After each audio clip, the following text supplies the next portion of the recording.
the Chase Thomas Podcast, for people who have nothing but time to kill.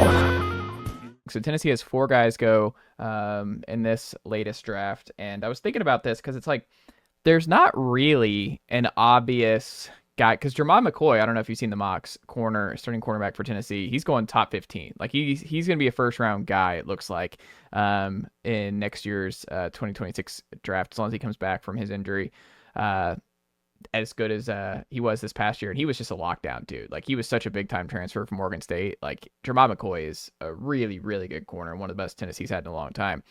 So he's not really someone that's like, oh, watch out. No, he's already there. Like Jermod McCoy is going to go higher than James Pierce, it looks like, in 2026.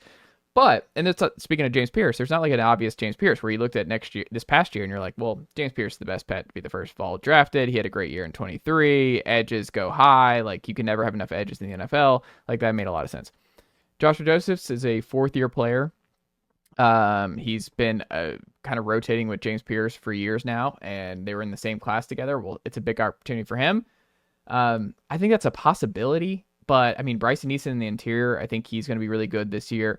In his final year of eligibility, I think he's probably someone could be a late round guy. Maybe he gets that Omar Norman Lott bump in the interior, where I don't think he's the pass rusher that Lott was, but I do think he's someone who should get drafted depending on the kind of year he has.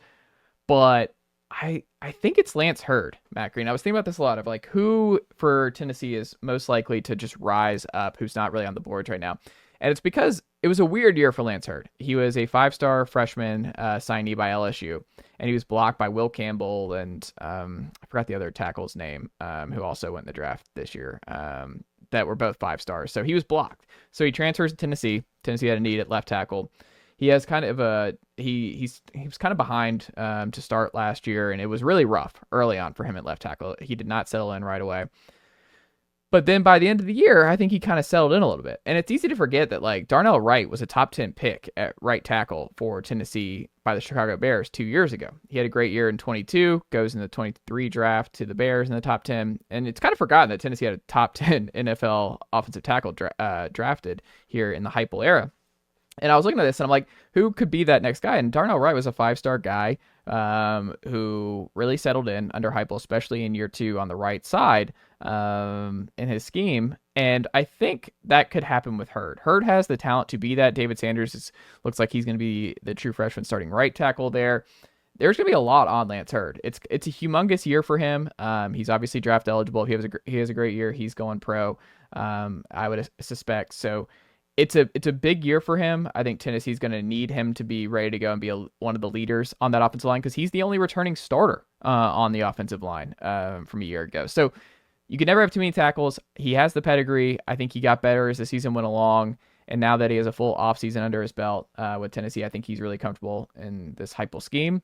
I wouldn't be surprised if Tennessee has a good year and Hurd stabilizes the left side of the line, that Lance Hurd finds himself back into the first, second round conversation. So for me right now, someone who you're not seeing on Tennessee's board or NFL draft boards for 26 that will jump back in, best bet of anyone right now, I think it's Lance Hurd at left tackle.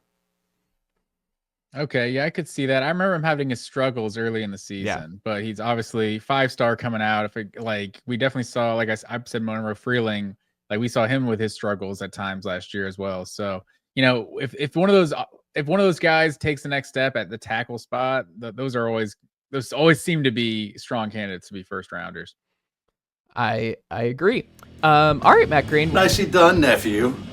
The Chase Thomas Podcast. Hell yeah.